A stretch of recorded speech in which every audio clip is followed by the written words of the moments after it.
Welcome to Conversations with Educators, where we bring educators from across the country to talk about topics like college and career readiness, graduation tracking, teacher growth, assessment coordination, and more.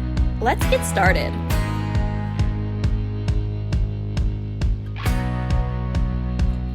Alrighty, well, good morning. Thank you so much for joining us today.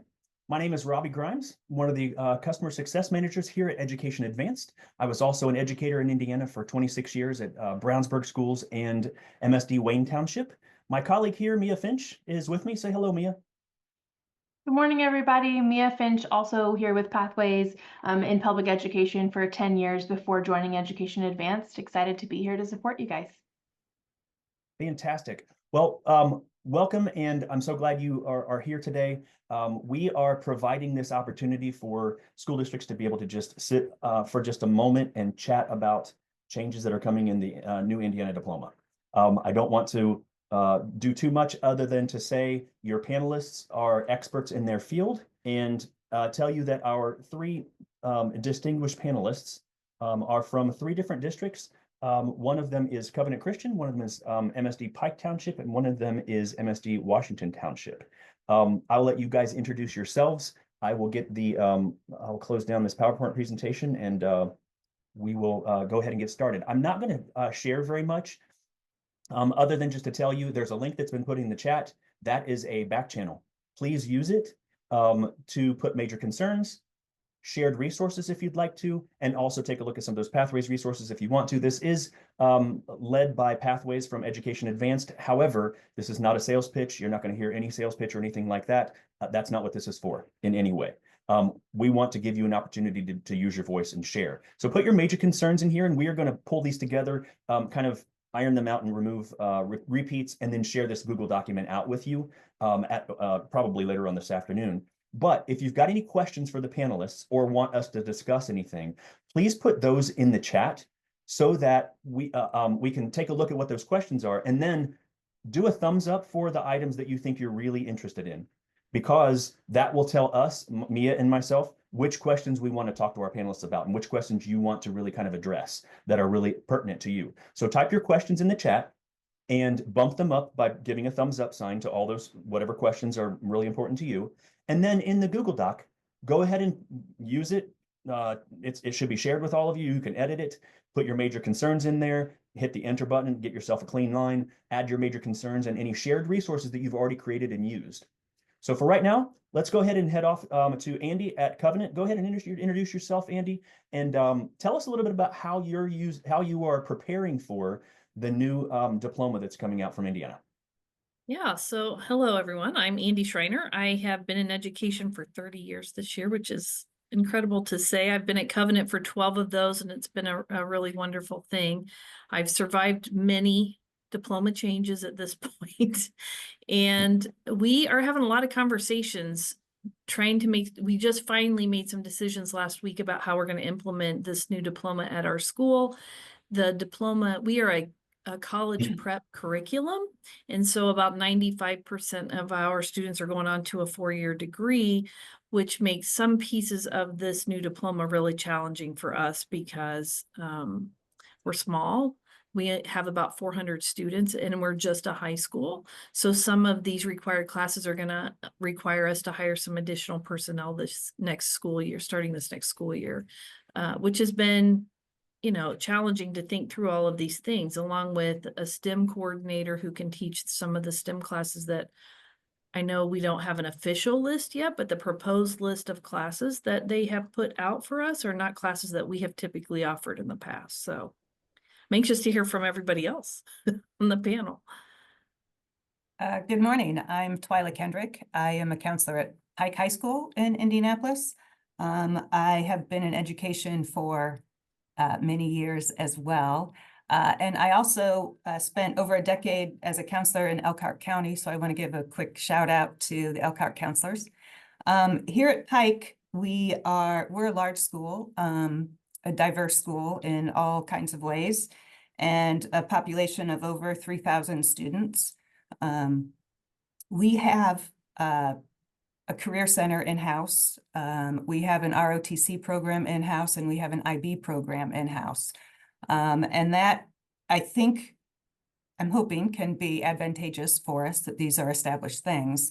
I am not an expert in the new graduation requirements, but I'm confident, and I give a lot of credit to my department chair, Randy Seidella, who's working with our administration closer than the rest of us counselors, but really trying to make it a whole building initiative, getting everybody involved, helping everybody to understand, trying to explain things to the teachers as well as to the counselors on what changes we're looking at and why.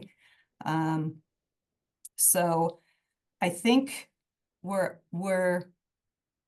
getting started as best we can with the short time that we have to get everything ready. As most of you are probably getting ready to meet with 8th graders, if you haven't already, and that's what we'll be doing next week, and trying to be as knowledgeable and confident about how their students get through and get their diploma is our goal right now. So I'm excited to see what everybody else has to say as well. Fantastic. Thanks, Twyla. Mhm. And also to you, Andy. Melissa. Yeah, I am Melissa Patchett. I am the Director of Counseling for North Central High School. And we, our kind of strategy with all of this was to embrace it and kind of get out in front of it. So we early on in January 15th, we hosted a webinar for families and stakeholders in our community, which was very well attended. We had upwards of like 300 people attending that webinar just to learn more about how we at North Central feel very prepared for the new diploma requirements, as prepared as we can be, right? Given that there is still uncertainty. And so that was our messaging to our families and to our community, is that our goal is that we are not decreasing our academic rigor or offerings, but rather continuing to expand our post-secondary opportunities to encompass all students' post-secondary plans. We do have a career center, so I acknowledge that makes it a little bit easier for us in our partnership to do that. And we also just hosted a curriculum night for our incoming families, our class of 2029 students, where again, we just openly discussed the new diploma requirements. We gave families opportunity to talk to department chairs and faculty and learn more about all that we offer, and just really focus on how this is an opportunity for us to really focus and cater to students and their individual needs and post-secondary plans. We also have a plan to support the transition in our classroom lessons, in middle school, our 4-year plan creation, course selection process, where we collaborate with our middle school counselors, and then do also support as high school counselors in all of that. Very good. Quick overview of kind of what you guys are doing. I am taking a look at the Google document. Does everyone I'm hoping everybody has the link to that Google document. I don't see anybody post anything yet. Looks like you have to, well, I'm having to request edit access for that. But here's a question. I know that you are, all of the 2029 students are required to use the new diploma type. There is a requirement for any students who are going to be like grandfathered into using that one, or any students who are going to graduate before 2029, they can use the new diploma type, but they have to have completed a seal as well for that to happen. Are any of the panel schools going to allow students to use the new diploma type versus the one that they are kind of in their cohort? We are not planning on offering that to anybody until the class of 2029. Yeah, Okay. we are not either. Sorry, Melissa. You're fine. We are offering it as an option. Students can opt in, families can opt in early if they would like. However, given that they do need to earn an honor seal, we don't anticipate that to be the case. But we did offer it as an option to our families. Okay. And so, will you be recommending, Melissa? Like if you see a student who would be better off with the new diploma, will you recommend it to them? I mean, I suppose if I felt that they would be better off. However, I feel like the academic honors and technical honors diplomas that students would likely be on who would be eligible for an honor seal, it's in their best interest to stay the course. However, we want students to have the options and opportunities in front of them. So if that is an option and opportunity they want to explore with their counselor, we are definitely providing it as an opportunity with the understanding that they do have to earn the honors seal. Okay.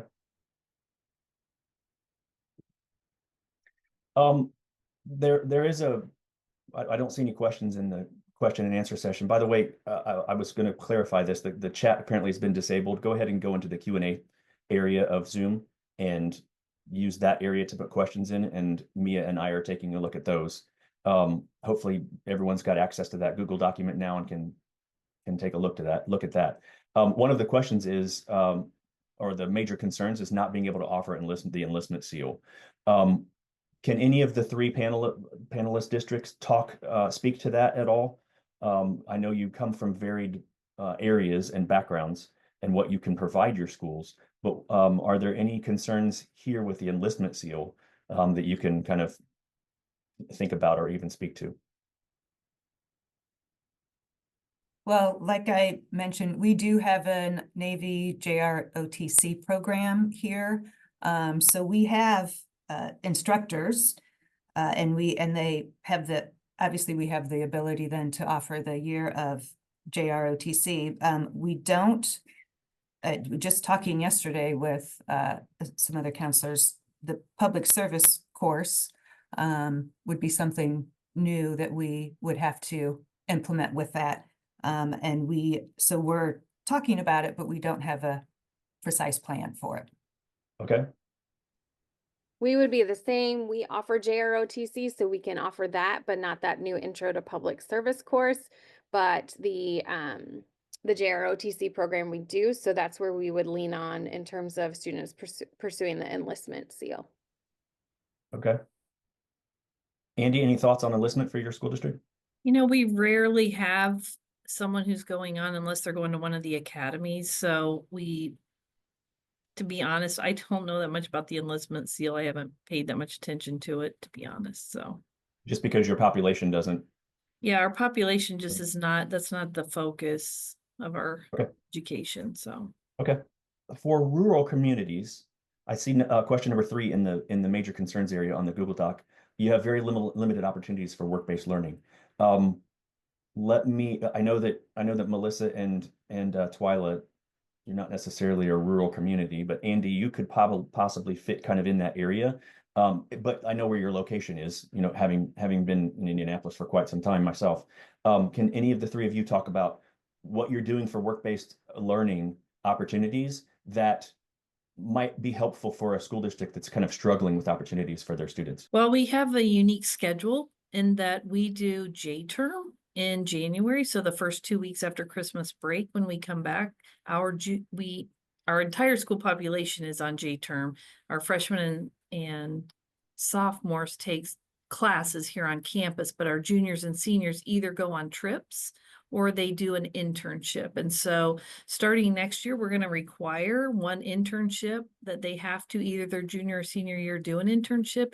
And that's 2 weeks of job shadowing. They can split that over 2 employers, or they can do all of it with one employer, but we are using that for our work-based learning opportunities. We're looking to see if we can expand that with the new diploma requirement so that maybe that student can continue with the employer over the second semester, working for them, or at least being with them and shadowing them and getting that work-based opportunity so that they get some experience and we can use that for the Honors Plus seal. So Fantastic. Thanks, Andy. Melissa and Twyla, any recommendations, suggestions? I don't, I wouldn't necessarily have any recommendations. I mean, we have a work-based learning program that is obviously going to expand.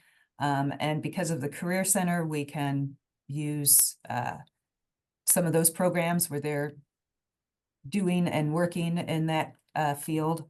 But we are close to lots of business opportunities. So I understand that would be quite a dilemma if you're in a smaller rural school. Yeah, I would just echo the same. Like, I have been in a rural school and a suburban school and an urban school now. And it has definitely been different challenges in different, areas. And when I was with a rural district, I leaned heavily on our area career center for a lot of that. And honestly, though, that is the same here. Like, we have a career center as well, and so we lean a lot on them. We also have work-based learning program, a modern apprenticeship program, and a lot of opportunities available to our students that I know are not as readily available in maybe a rural small school setting. There are 3 questions of the 6 that are listed here that have to do with tracking. I told you this was not going to be a sales pitch in any way, but take a look at Pathways is all I'm really going to say about that. Just talk with us about it, because that's what Pathways is. If you're not at all familiar with Pathways, we can certainly talk to you about it. Not during this time, but I know I was one of the developers of Pathways, working in Wayne Township and teaching in Wayne Township. When the new rules changed, I knew it was going to be an issue. So I got together with some other educators and we created Pathways. So that's what Pathways is for tracking all of those Core 40 and academic honors and technical honors diplomas and all of requirements with work-based learning, service-based learning, all box 1, 2, and 3. The new diploma is worked into Pathways. If you're interested in seeing that, certainly our clients can take a look at those 4 links that are at the bottom of the page in the Pathways resources. You can come and see kind of what we have and what we're doing with that. But that question was asked in the meeting last week with the DOE. What are you using for tracking? And that's what Pathways is, just to kind of give you an idea for that. I know some districts are using Pathways. If you are a client already, Pathways and your SIS, Power School, Skyward, Harmony, Alma, Blackbaud, any of those.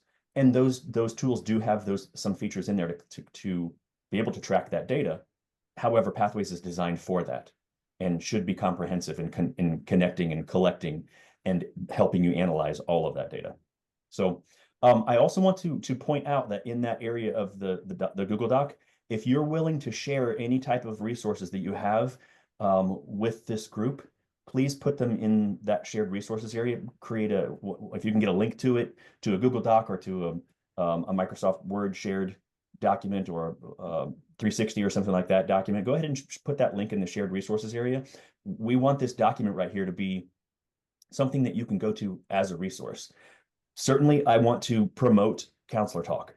It's amazing. Like, as an educator and as a Pathways, designer and developer and a vendor, Counselor Talk has been incredibly helpful for me, but I see it being very beneficial for counselors across the state. So certainly use that, but we wanted to provide a document like this that would have easy links all in one place. You don't have to go search Counselor Talk and find where someone has said, I'm sharing this.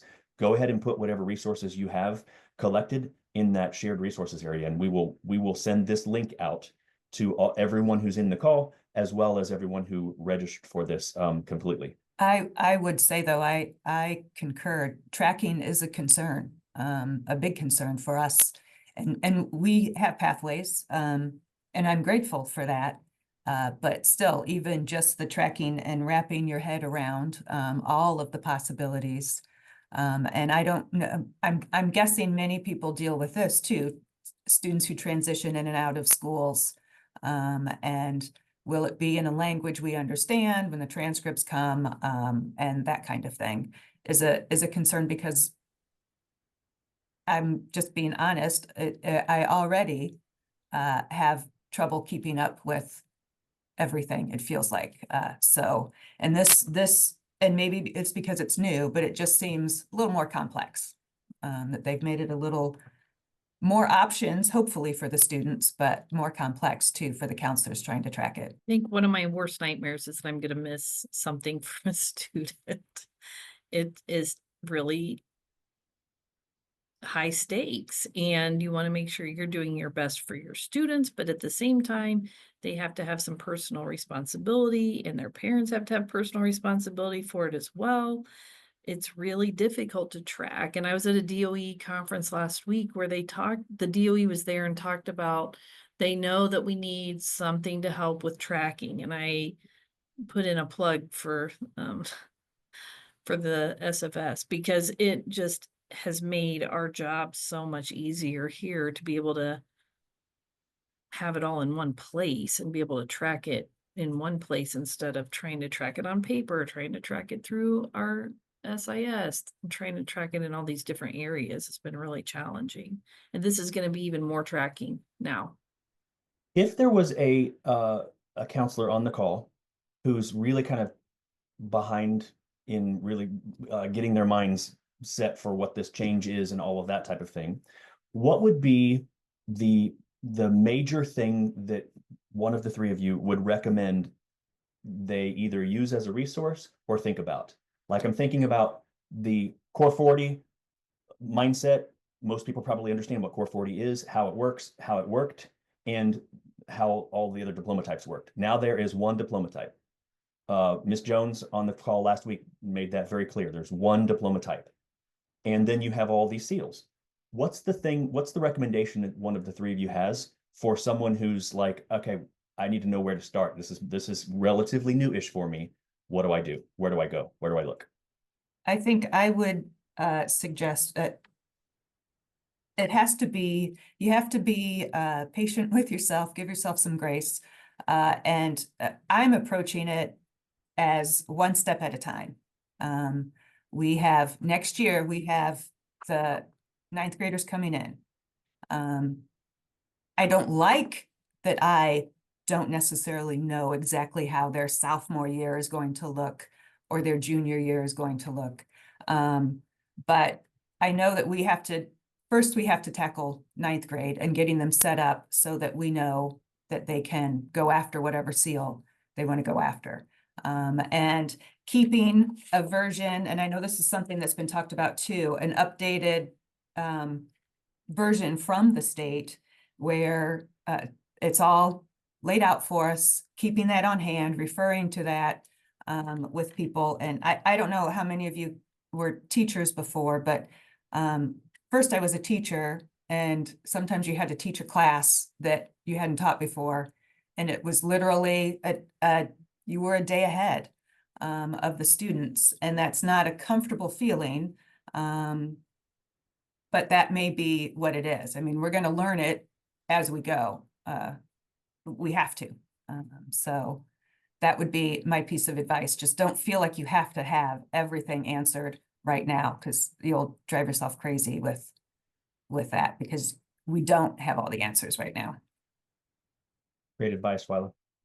Yeah, I'm a firm believer we do the best we can with what we have. And so I love that advice of just like one step at a time, work with what we have. I just constantly refer back to IDOE documents and guidance, what's been published, what's been confirmed, because there is so much that is still yet to be determined. And I find just honestly reaching out directly to IDOE is usually really helpful for me. Michelle Clark, Rebecca Frazier, they're all very, very helpful. And you mentioned it as well, Robbie, but counselor talk, like depending on other counselors, like we can't do it alone. There is no need to reinvent the wheel. We work better as a team. And so I know like our area directors get together regularly, we collaborate regularly, and that is crucial to our success. And so I just think relying on the network of counselors. Yeah, if I can add one more thing with that, it has to be it can't be viewed as competitive, right? Like, in my experience in Elkhart, if you recall, I'm sure all of you do, switching to pathways. And that was a major overhaul, and that took a lot of collaboration. We talked with other schools. We just had to, and that was a good thing. And I think that's good for the students too. We're all trying to figure this out, and so there's no shame in not knowing something and having to ask a question. Robbie, I just want to bring up from the Q&A a couple questions or thoughts about combining classes. So PE and health was mentioned, and then it's mentioned combining econ and personal finance. So wanted to kind of throw that out to our panelists to give some thoughts on. I know we have seen that proposed quite a bit. I've seen it on Counselor Talk. I've seen it in like our director, our area director, email exchanges. And I think the biggest takeaway I have with that is it requires like a non-standard course waiver process, because courses are typically set to be 1 semester in length. So I just know like there's a process. So it's not something we are exploring currently. However, I think if other people get approved for that non-standard course waiver process, we definitely would be interested.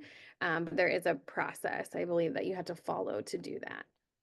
And we've done a little rearranging with our kind of core 4-year plan for students, with when we expect students to take some of those semester classes. Because of the structure of our building, we don't offer PE until 10th grade. And it was 2 semesters, so that was a year-long course, which now it won't be. So we've had to kind of rearrange a little bit. And then, yeah, and we're still contemplating, it looks like we will be,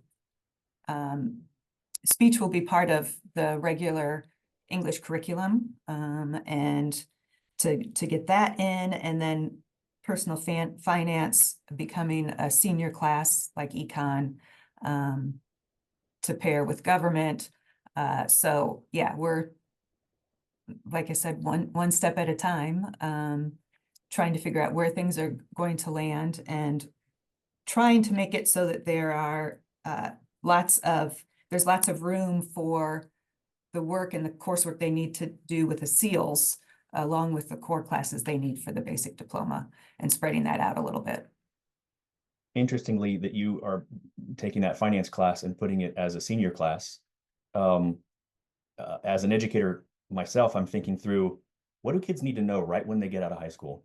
And having that finance class right there will be very beneficial as they are leaving high school and going into whatever field, career, military, college, whatever that happens to be, with all of that content on having been recent versus having it be as a freshman, sophomore class that they then have to recall. Then I like that. I know something that I've seen come up in Counselor Talk a lot is the idea that you have an odd course out, where there's a course that doesn't have a companion course that makes it a full year, kind of government and econ always go together because you take one semester and one the next semester. Can you talk a little bit about how you guys are handling that regarding, we've got this one course and it's going to totally jumble our entire course schedule because we have this now empty block? What are you pairing together like that? Well, and that was part of the discussion with why we went with personal finance with government. And others can correct me if I'm wrong, but like you said, we have personal finance that we can offer here as dual credit. So that's helpful too. And we also believe that that's a course that's really useful, even though it's often taken earlier on. It's very useful as a senior and you're reaching adulthood where it's real, right? Those are things that are immediate things that students need to be aware of. So we are, it's not all figured out. But we're looking at econ is no longer required for the, specifically econ for the diploma. So we're not sure what is going to happen with econ or where it will be, if it will remain a choice, because personnel for teaching personal finance is also an Mhm. issue that the school has to consider. But yeah, as it stands right now, that's what we thought would be the best place for personal finance. Econ is not a built-in in our 4-year plan anymore as of right now. Okay. Melissa, Andy? Yeah, I was gonna say the same thing, or in our conversation talking about personal finance, we already combine a lot. There's a lot of elements of the personal finance in our econ class. And we really felt like that was an important class for seniors to have. We also, with the communications piece, that one's gonna be a senior opposite a senior, like an English 12, whatever we decide we're doing with it. I think we're gonna look for possibly like a dual credit speech class that we can do opposite that. But we didn't want to interrupt English 10 and 11 just because of the SAT testing and making sure that they are getting what they need to be successful on that as well. But for us, probably one of the most challenging is the PCC class, because so many of our kids, I mean, we have, I think, 26 feeder schools this year. So a lot of those kids are going to come to us with that PCC class done. But what do we want it to look like here? Are we going to accept that? Are we going to make them retake it? So those have been some discussions that we've been having, because we really felt like that is a class second semester sophomore year that we would like to maybe incorporate more of the college and career process, since that's our, we're a college prep school. So that was one of the things that we've talked about, and then offsetting it with the computer science class probably sophomore year, and forcing the freshmen to still take the PE and the health requirements. So that's what we're planning to do at this point. I think for us, Melissa? our focus was on, there are so many unknowns, so kind of control what you can control. So we have a 4-year plan mapping out all of the requirements in high school, because students will come to us and have not taken classes in middle school. So what would that look like? So we have, like, if you have to get PCC in high school, if you have to take health and PE in high school, what does that look like? And then if you happen to accomplish that in middle school, great, that frees up more space in your 4-year plan for high school. So we kind of went almost like worst case scenario for our standard 4-year plan we're mapping out for families and students. And then best case scenario, you've taken some of those classes, gotten them out of the way, either in middle school or summer school. And so we're kind of taking that approach. And then we're having further conversations of, looking at what can be offered in middle school, what can be taken off of the plate for high school, to free up more space at the high school level, are also happening. So there is much to be determined. I think that is the common theme. But trying to control what we can control, which is, if we can't control anything, how do we prepare for that? How do we map it all out across 4 years?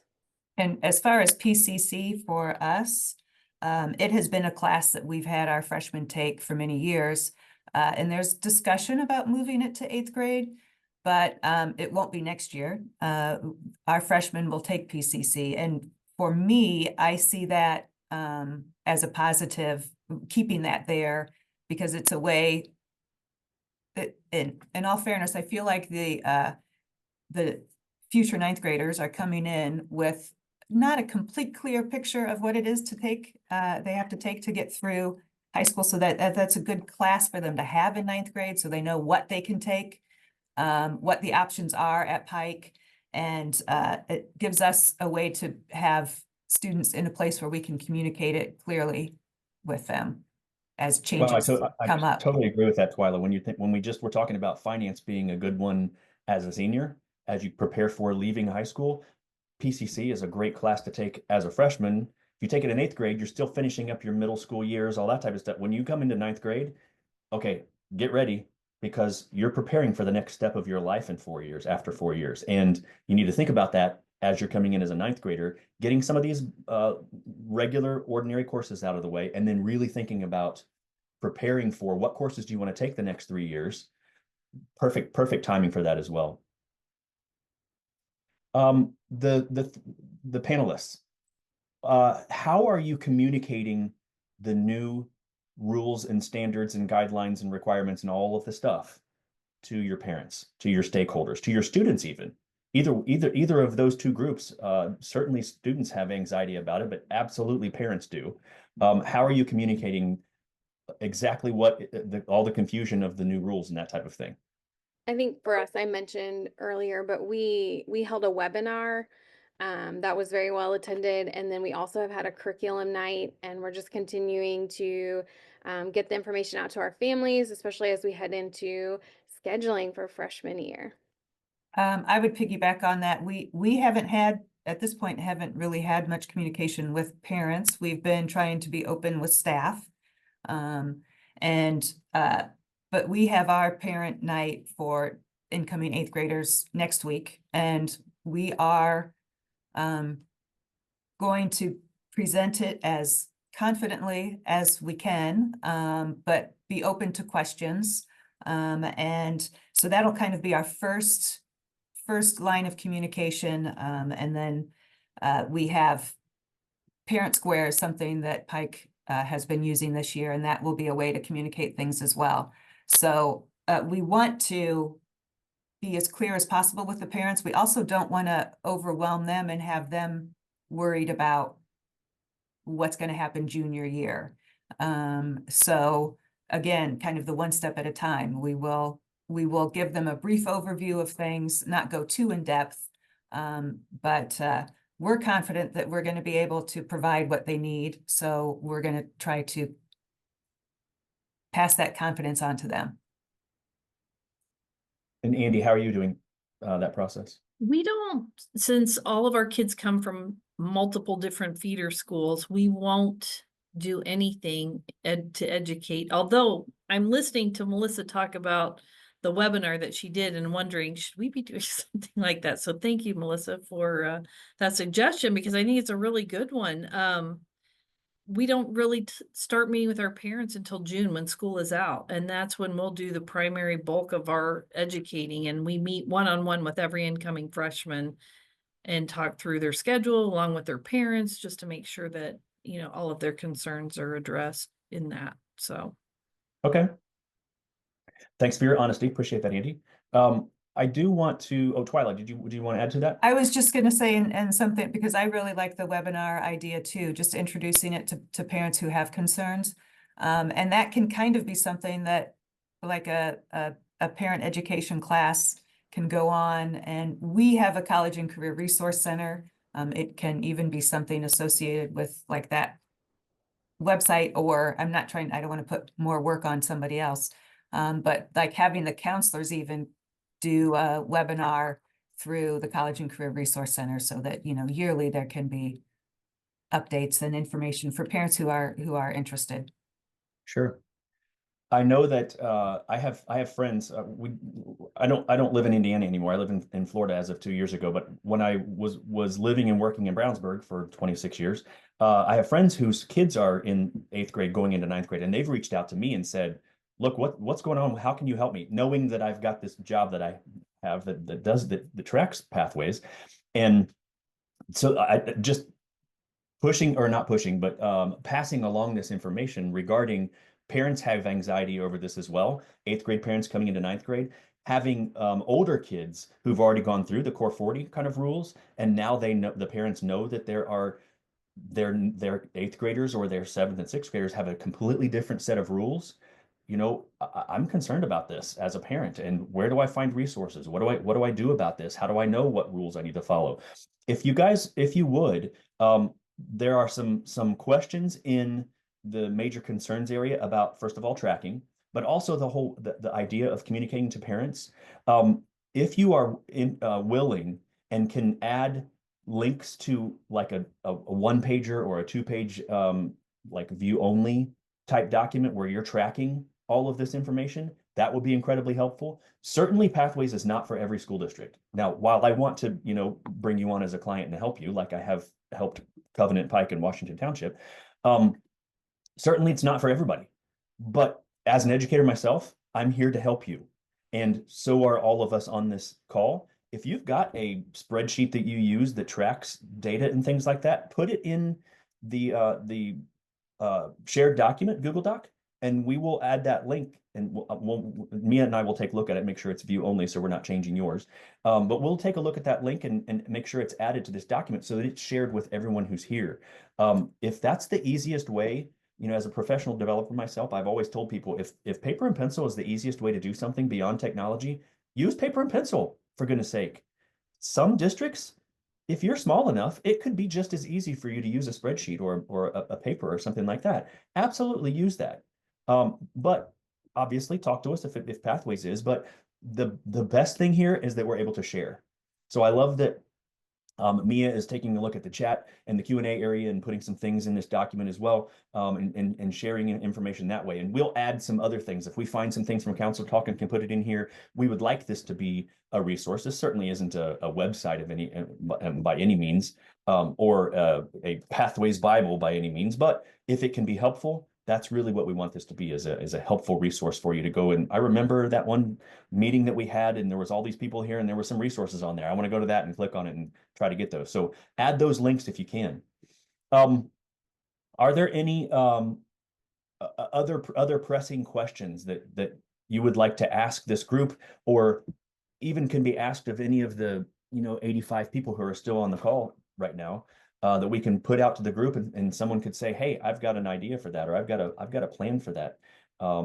We can add those. Go ahead and put it in the chat or the Q&A area, or add it to the major concerns area, and we can discuss that. Robbie, kind of a common theme it seems in both is where people are finding resources to help them with this. Like, of course, they know that they can go to the DOE and get resources there. I know we've talked about using other counselors, but does anybody have, some one-stop shop or some really great ideas of resources for people who feel like they need help?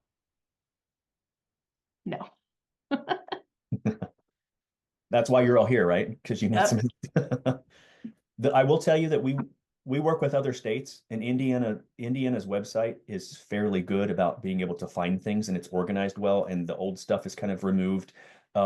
Working with other states with our evaluation resource, as well as with Pathways and our Test Hound assessment tracking resource, Indiana does a good job with their website. No website is perfect, but Indiana's website is fairly good, fairly robust, easy to find things on. But also this community absolutely is great for finding resources as well. Andy and Twyla, Melissa, what are your go-to resources where you need to find stuff? Obviously DOE website, but anything else? Honestly, I am part of a dogs group here in Indianapolis, which is director of Marion County counselors group, and I get the best information from everybody else at those meetings. We do them 3 times a year. They're incredible. So wait, Andy, what's dogs? It's called dogs. It's director of guidance for Marion County. So okay. Any chance Melissa's you can in put a that link group in somewhere? What's that? I know you're Marion County, but any chance you could put a link or a connection to someone who's in Marion County and would be able to be a part of that? Maybe. I think all of the area, like the school directors in Marion County, are in it or were invited. Yeah. So yeah, we're like, it's all the directors. So not all of the counselors at all of our schools, but all of the directors are in that. And that is, as Andy said, it's a huge lift. And so to be able to collaborate at that level is super helpful. We are constantly asking questions of each other. How are you doing this?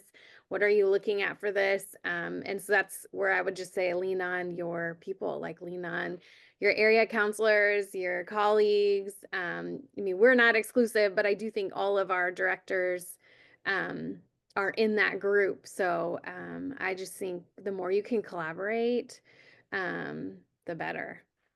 Yeah, I would say if you don't have that in your county or where your area is, start one, because that was a huge, when I first started 12 years ago, that has always been the place I think I've learned the most from. And we just did a Christian school one too, because for all the Christian schools in the area, that was super helpful to hear from them specifically how they are all approaching all these, because most of them are small like we are, and being able to do that. So if you don't have it, start it. Reach out to me, reach out to Melissa. We're happy to give you what we talk about, but we submit things on the agenda when we're gonna meet so that we can bring them up and talk about them during that time. But it's honestly been the best place for me to get resources, so, and learn what I'm doing wrong. Absolutely. Well, I'm gonna, because the conversation just is kind of lulling. I know a lot of times people will hang out in a meeting just to gather little nuggets of information, and stuff has been added to the Google document, which is fantastic. The three of you have added anything. I want to just leave a minute open for someone to raise a hand or ask a question, to get those little nuggets of information and pick people's brains and get that shared information out to as many people as possible. Andy, you're muted if you're talking to the rest of the group. Sorry. I was saying, I saw that Celeste Robinson's shared the Counselor One Stop resources, and that is also a fantastic place to get a lot of resources from for everybody. All right. Well, I want to thank you for spending time with us. If there's anything we can do to help you, please reach out to us. Even if you're not a client of Pathways or Education Advanced, we will try to get you that information. Mia and I both are former educators and are working with educators. We're connected. Flora Jones, I worked with Flora Jones and taught with her at Wayne Township. So, and Elise Locke at her counterpart there at the DOE. So we've got connections to people and can help you with these things. If you've got questions, our email is at the bottom of that Google Doc. You are more than welcome to email us and ask us questions. We will help you with that.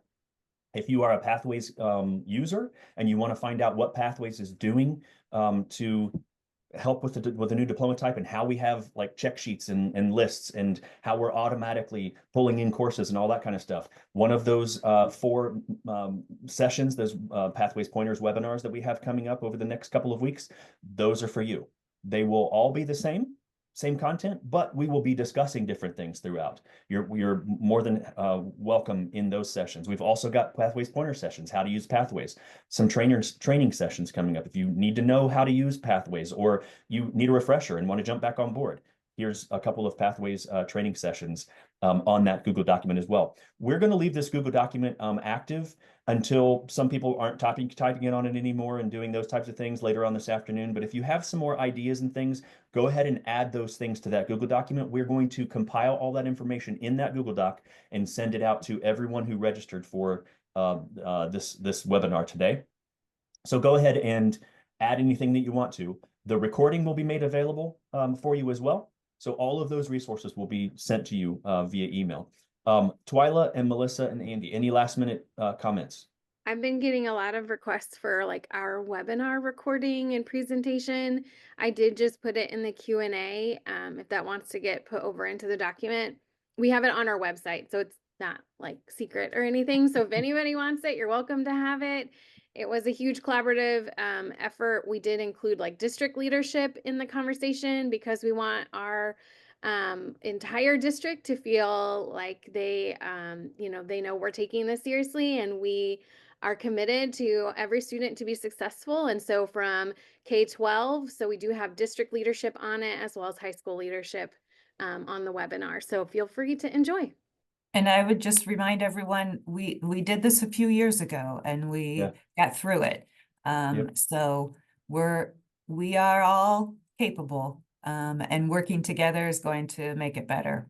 I remember that transition moving from iStep to Core 40 and all those requirements. That's why we designed Pathways, actually, because it's easy to tell a kid, hey, you graduated because you passed this test. But to make it more successful for more students, Pathways is the way to go and give them more options, but it can create a nightmare and actually has for you as counselors. So that's we've done this, and Pathways will be here to help you with it as well. Well, Andy and Twyla and Melissa, on behalf of Mia and myself, thank you so much for giving your time. And those of you who were in attendance, thank you for giving your time. Please share. Help each other out. Become a bigger and even better community, and you all will get through this. Thank you so much for your time today, and reach out if you need any help. Thanks so much. Have a fantastic day. Thank you. Thanks for joining us. If you want to learn more about college and career readiness, graduation tracking, teacher growth, assessment coordination, be sure to subscribe to our newsletter. Until next time.